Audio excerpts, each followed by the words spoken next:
السلام علیکم ورحمۃ اللہ وبرکاتہ۔ الحمد للہ رب العالمین والعاقبۃ للمتقین والصلاة والسلام علی اشرف الانبیاء والمرسلین نبینا محمد وعلی آلہ وصحبہ اجمعین ومن تبعهم بإحسان إلى يوم الدین اما بعد۔ فعن عبد الله بن أبي أوفى رضي الله تعالى عنه قال: جاء رجل إلى النبي صلى الله عليه وسلم فقال: إني لا أستطيع أن آخذ من القرآن شيئا فعلمني ما يجزئني منه. فقال: قل سبحان الله والحمد لله ولا إله إلا الله والله أكبر ولا حول ولا قوة إلا بالله العلي العظيم. الحديث رواه أحمد وأبو داود والنسائي وصححه ابن حبان والدارقطني والحاکم۔ بلوغ المرام من ادلۃ الاحکام کی حدیث نمبر 223 ابھی آپ کے سامنے پڑھی گئی ہے۔ حدیث کے راوی عبداللہ بن ابی اوفیٰ رضی اللہ تعالیٰ عنہ ہے۔ عبداللہ بن ابی اوفیٰ رضی اللہ تعالیٰ عنہ صحابی رسول ہیں، اور ان کے ابو اوفیٰ یہ بھی صحابی ہیں۔ ان کے ابو کا نام تھا علقمہ بن حارث الاسلمی رضی اللہ تعالیٰ عنہ۔ تو عبداللہ بھی صحابی ہیں، اور ان کے ابو اوفیٰ یعنی علقمہ بن حارث الاسلمی یہ بھی صحابی ہیں رضی اللہ عنہما۔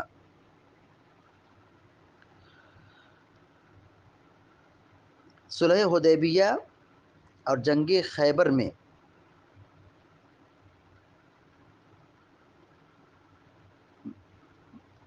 عبداللہ بن ابی اوفیٰ اور ان کے والد دونوں کیا ہے، شریک رہے۔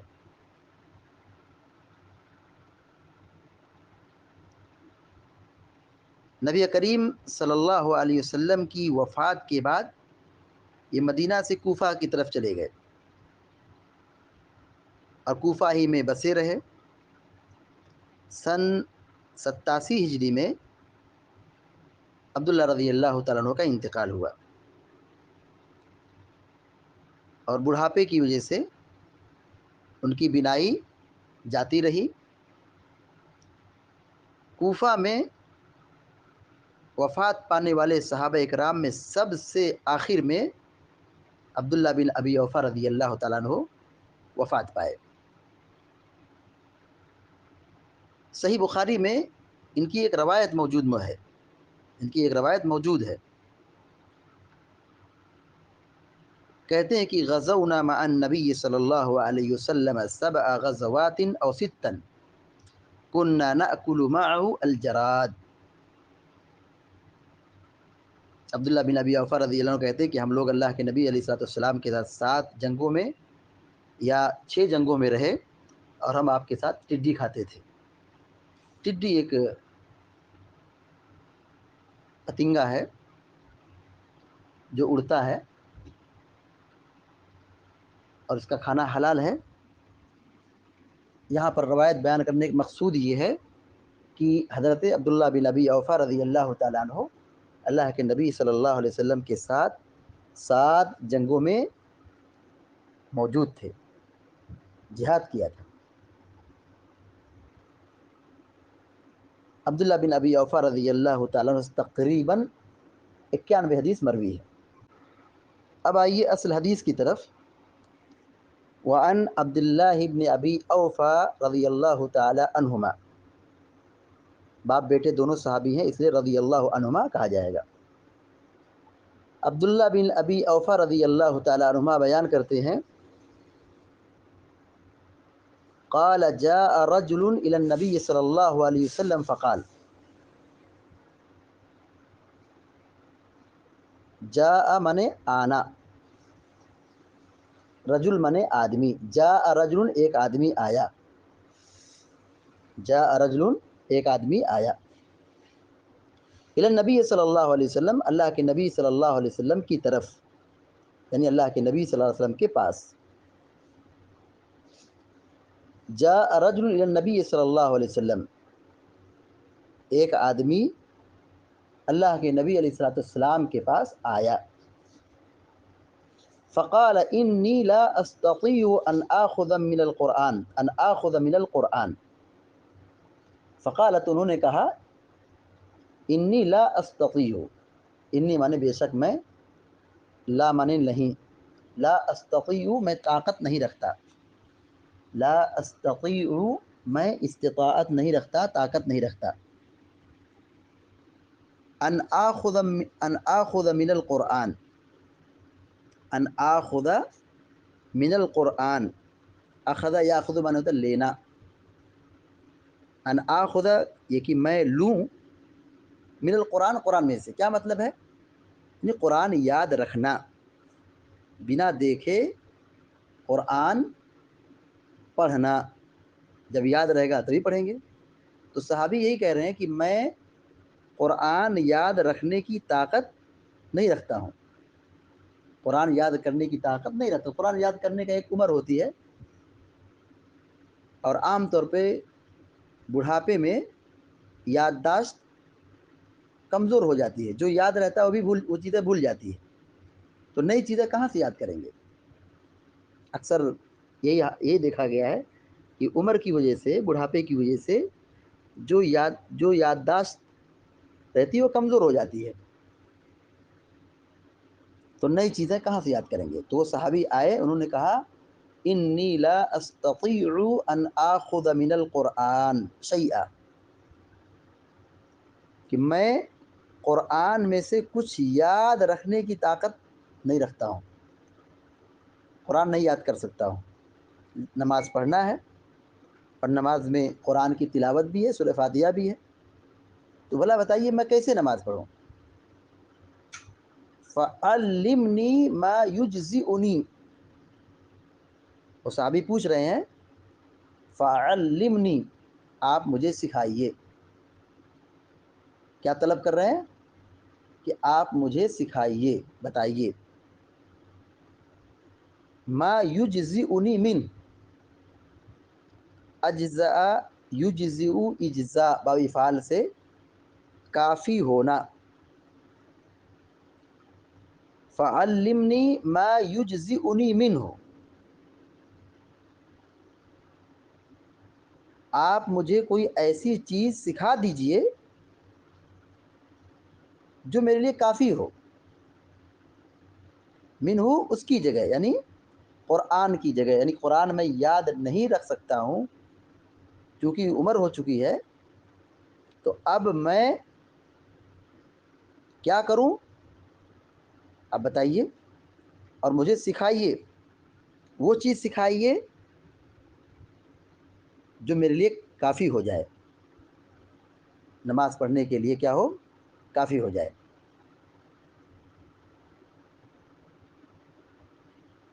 راوی کہتے ہیں فقال قل سبحان اللہ، پیارے نبی صلی اللہ علیہ وسلم نے کہا تم کہو سبحان اللہ.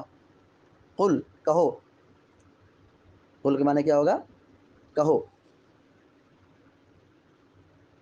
سبحان اللہ، قرآن یاد نہیں ہوتا ہے، سورہ فاتحہ یاد نہیں ہے، تو کیا پڑھو اس کی جگہ پہ؟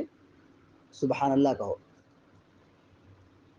والحمد للہ، یہ آسان کلمات ہیں، اس کا یاد کرنا آسان ہے. تو اپنی نماز میں قرآن پڑھنے کی جگہ پہ کیا کرو؟ یہ کہو سبحان اللہ، والحمد للہ، ولا الہ الا اللہ، واللہ اکبر، ولا حول ولا قوة الا باللہ العظیم. یہاں پہ 5 کلمات ہیں، یہاں پہ 5 اذکار ہیں، 5 کلمات ہیں جو انتہائی آسان ہیں، یعنی ان کا یاد کرنا آسان ہے، اور زبان سے ادا کرنا بھی آسان ہے. سبحان اللہ، والحمد للہ، ولا الہ الا اللہ، واللہ اکبر، ولا حول ولا قوة إلا بالله العظيم ولا حول ولا قوة إلا بالله العلی العظیم العلی العظیم. تو سورہ فاتحہ کی جگہ پر اور قرآن کی تلاوت کی جگہ پر ان آسان اذکار کی پابندی کرو، یہ آپ نے سکھایا. الحدیث،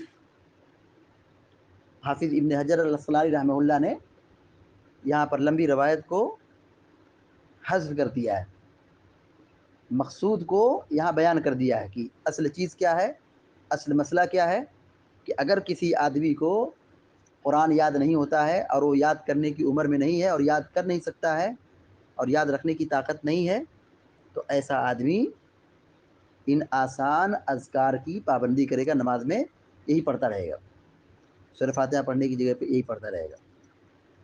سری نمازوں میں جہاں قرآن پڑھنے کی قیام میں قرآن پڑھنا ہے تو وہاں پہ بھی یہی اذکار وہ پڑھتا رہے گا. تو یہاں لمبی روایت تھی، مختصر کر دیا ہے. امام ابن حجر الاسقلانی رحمہ اللہ نے حدیث کو یہاں مختصر بیان کر دیا. یعنی الحدیث کا مطلب کیا ہوا کہ یہاں حدیث ختم نہیں ہو بلکہ حدیث ابھی آگے اور ہے. لمبی روایت کو یہاں مختصراً بیان کر دیا گیا ہے.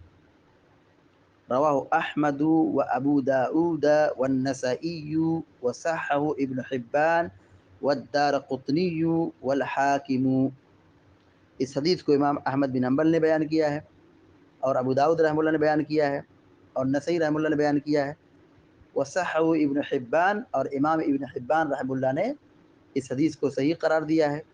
والدارقطنی والحاکم، اور امام دارقطنی نے اور امام حاکم رحمہ اللہ نے بھی اس حدیث کو صحیح قرار دیا ہے. حدیث صحیح ہے. یہاں ایک واقعہ بیان کیا گیا ہے کہ ایک آدمی آئے اور ان کو قرآن یاد نہیں ہو سکتا ہے، تو آپ صلی اللہ علیہ وسلم نے انہیں ان کلمات کی نشاندہی فرمائی کہ ان کلمات کو پڑھو. کون سے کلمات؟ سبحان اللہ والحمد للہ ولا الہ الا اللہ واللہ اکبر ولا حول ولا قوة الا باللہ العلی العظیم العلی العظیم. حدیث کا ترجمہ فض دیکھیے. وعن عبد اللہ بن ابی اوفا رضی اللہ عنہما قال، حضرت عبداللہ بن ابی اوفا رضی اللہ تعالی عنہما روایت بیان کرتے ہیں، جاء رجل الى النبی صلی اللہ علیہ وسلم، کہ ایک آدمی نبی کریم صلی اللہ علیہ وسلم کے پاس آئے.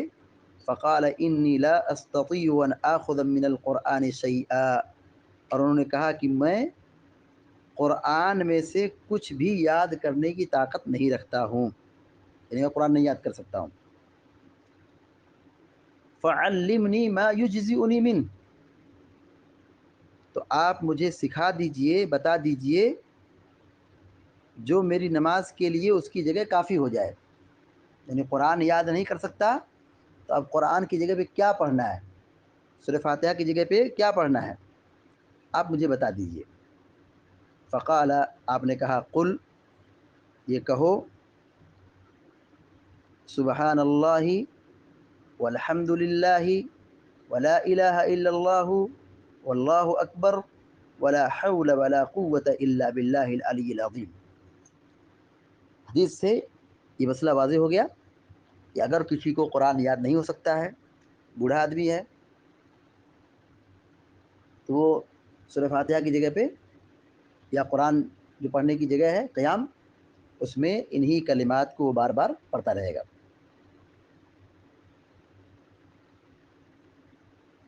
اس حدیث سے بہت ساری باتیں معلوم ہیں. نمبر 1، علم کے لیے چل کر خود آنا چاہیے. علم کے لیے خود چل کر کے آنا چاہیے، علم کے لیے نکلنا چاہیے. دیکھیے وہ صحابی جو قرآن یاد نہیں کر سکتے تھے، وہ خود اللہ کے نبی کے پاس آئے تھے صلی اللہ علیہ وسلم.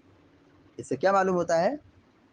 علم کے لیے نکلنا چاہیے، خود چل کر کے عالم کے پاس سیکھنے کے لیے آنا چاہیے. دوسری بات یہ معلوم ہوئی، علم سیکھنا چاہیے، اس میں عمر کی کوئی قید نہیں ہے. دیکھیے وہ بوڑھے تھے، قرآن یاد کرنے کی طاقت نہیں ہے، لیکن نبی کے پاس آ رہے ہیں اپنے مسئلے کو لے کر کے، تو علم سیکھنا چاہیے، اور علم سیکھنے کی کوئی عمر نہیں ہے، ہمیشہ سیکھنا ہے۔ تیسری بات یہ معلوم ہوئی کہ نماز کی فکر کرنا چاہیے۔ وہ صحابی تھے، ان کو نماز پڑھنا تھا، نماز کی فکر ہے، لیکن مسئلہ یہ ہے کہ نماز میں جو پڑھی جانے والی چیز ہے بڑی اہم ہے، سورہ فاتحہ، اس کو اگر نماز نہیں ہوتی اب وہ ٹینشن میں ہے۔ اللہ کے نبی کے پاس آئے، کہا کہ مجھے ایسی بات سکھائیے، ایسے کلمات سکھائیے کہ جو میرے لیے قرآن کا بدل ہو سکے، سورہ فاتحہ کا بدل ہو سکے۔ تو نماز کی فکر کرنا چاہیے۔ چوتھی بات یہ ہماری کہ نماز کے مسائل سیکھنا چاہیے۔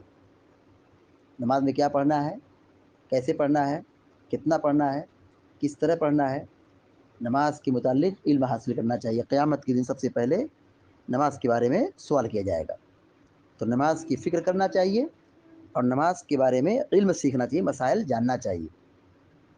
پانچویں بات یہ معلوم ہوئی کہ ہمارے دین میں بڑی آسانی ہے۔ سورہ فاتحہ پڑھنا یقیناً نماز کا رکن ہے، لیکن اگر آدمی کو سورہ فاتحہ یاد ہی نہ ہو اور وہ یاد کر بھی نہیں سکتا ہے تو کیا کرے گا؟ شریعت میں یہ آسانی پیدا کر دی گئی ہے کہ وہ آسان اذکار کا اہتمام کرے، سبحان اللہ، الحمدللہ، اللہ اکبر، جو اذکار ہیں جو حدیث میں بیان کیے گئے ہیں اس کا اہتمام کرے۔ تو پانچویں بات کیا معلوم ہوئی کہ ہمارے دین میں بڑی آسانی ہے۔ جس کو قرآن یاد نہ ہو، سورہ فاتحہ یاد نہ ہو، تو ان اذکار کی پابندی کرے گا، نماز میں یہی پڑھے گا۔ کیا پڑھے گا؟ سبحان اللہ والحمد للہ ولا الہ الا اللہ واللہ اکبر ولا حول ولا قوت الا باللہ العلی العظیم۔ رکوع و سجود میں جو اذکار ہیں، سبحان ربی الاعلیٰ، سبحان ربی العظیم، رکوع میں سبحان ربی العظیم اور سبحان ربی الاعلیٰ سجدے میں، یہ آسان ہے، وہ یہ ان اذکار کو ایسے ہی پڑھے گا۔ رہا معاملہ تحیات میں، اگر اس کو تحیات یاد ہے تو وہ ان دعاؤں کو پڑھے گا۔ اگر وہ بھی نہیں یاد کر سکتا ہے، یاد نہیں ہو سکتا ہے، بوڑھا ہے یا نو مسلم ہے، یاد نہیں کر سکتا ہے، کرنا اس کے لیے مشکل ہو رہا ہے، تو ان اذکار کو وہ پڑھے گا اور ساتھ ہی ساتھ دعاؤں کو بھی یاد کرنے کی کوشش کرے گا۔ اب جب بالکل یاد ہی نہیں ہو سکتا ہے تو یہ ایک انتہائی مجبوری کا معاملہ ہے، تو وہ ہمیشہ انہی اذکار کو نماز میں برابر پڑھتا رہے گا۔ چھٹی بات یہ معلوم ہوئی کہ بوڑھے پر بھی نماز فرض ہے، بوڑھے کو بھی نماز پڑھنا ہے۔ جب تک ہوش حواس باقی ہے نماز پڑھنا ہے، نماز معاف نہیں ہے۔ بہت سارے لوگ کیا ہے، کمزوری اور بڑھاپے کی وجہ سے نماز چھوڑ دیتے ہیں، ایسا نہیں ہونا چاہیے۔ بوڑھے پر بھی نماز فرض ہے، جب تک ہوش حواس باقی ہے نماز پڑھنا ہے، نماز کبھی ساقط نہیں ہے۔ ساتویں بات یہ معلوم ہے کہ عجز سے واجبات ساقط ہو جاتے ہیں۔ عجز کیا ہے؟ بندہ جس کی طاقت نہ رکھے، عجز سے عاجز آ جانا، عین جیم زا، عجز سے واجبات ساقط ہو جاتے ہیں، یعنی جس کی وہ طاقت نہیں رکھتا ہے تو شریعت میں وہ چیز اس پر لاگو نہیں ہے۔ لا یکلف اللہ نفسا الا وسعها فاتقوا اللہ ما استطعتم۔ بندے کو اللہ تعالیٰ اتنا ہی مکلف بناتا ہے، بندہ جس کی طاقت رکھتا ہے اتنا ہی مکلف ہے، اور جس کی وہ طاقت نہیں رکھتا ہے وہ مکلف نہیں، اس سے ساقط ہے۔ کمزوری سے، عاجزی سے، عجز سے واجبات ساقط ہو جاتے ہیں۔ جیسے مثال کے طور پر بیمار ہے، پانی استعمال کرنا نقصان دہ ہے، غسل کرنا اس پر واجب ہے، وضو کرنا ہے اس کو نماز کے لیے، لیکن چونکہ بیمار ہے پانی استعمال کرنا نقصان دہ ہے، تو اب یہ کیا ہو گیا، وضو اور غسل کیا ہو گیا، ساقط ہو گیا۔ اب وہ کیا کرے گا، تیمم کرے گا۔ کھڑے ہو کے نماز پڑھنا ضروری ہے، کھڑا نہیں ہو سکتا ہے تو کیا کرے گا، بیٹھ کے نماز پڑھے گا۔ روزہ رکھنا ہے لیکن صحت نہیں ہے، کمزوری ہے، بیماری ہے، طاقت نہیں ہے، روزہ نہیں رکھے گا، افطار کرے گا۔ مالدار ہے، حج فرض ہو گیا ہے لیکن سفر کرنے کی طاقت نہیں ہے تو حج کے لیے وہ سفر نہیں کرے گا بلکہ اپنی جگہ کسی کو بھیج دے گا۔ تو عجز سے تکلیف جو ہے، شریعت کے جو احکامات ہیں وہ سب کیا ہوتے ہیں؟ ساقط ہو جاتے ہیں، واجبات کیا ہوتے ہیں؟ ساقط ہو جاتے ہیں۔ آٹھویں اور آخری بات یہ معلوم ہوئی کہ قرآن یاد کرنا چاہیے۔ وہ صحابی آ کر کہہ رہے ہیں کہ میں یاد نہیں رکھ سکتا ہوں، تو ان کی وہ عمر تھی، تو ان سے وہ چیز ساقط ہے، لیکن جو قرآن یاد رکھنے کی صلاحیت رکھتے ہیں، طاقت رکھتے ہیں، تو انہیں اتنا تو قرآن یاد رکھنا چاہیے جن کا نماز میں پڑھنا ازحد ضروری ہے، جیسے سورہ فاتحہ ہے، یا قرآن کے علاوہ نماز کے جو اور اذکار اور دعائیں جیسے التحیات ہے، درود شریف ہے، ان سب کو تو اچھی طریقے سے، بہتر طریقے سے یاد رکھنا چاہیے۔ تو قرآن یاد کرنا چاہیے، اور نماز کی جو دعائیں ہیں اس کو اچھی طریقے سے یاد کرنا چاہیے۔ اللہ تعالیٰ سے دعا ہے کہ اللہ تعالیٰ ہم سب کو، آپ سب کو نیک عمل کی توفیق عطا فرمائے۔ آمین یا رب العالمین، وصلی اللہ علی نبینا محمد وسلم تسلیما کثیرا۔ السلام علیکم ورحمۃ اللہ وبرکاتہ۔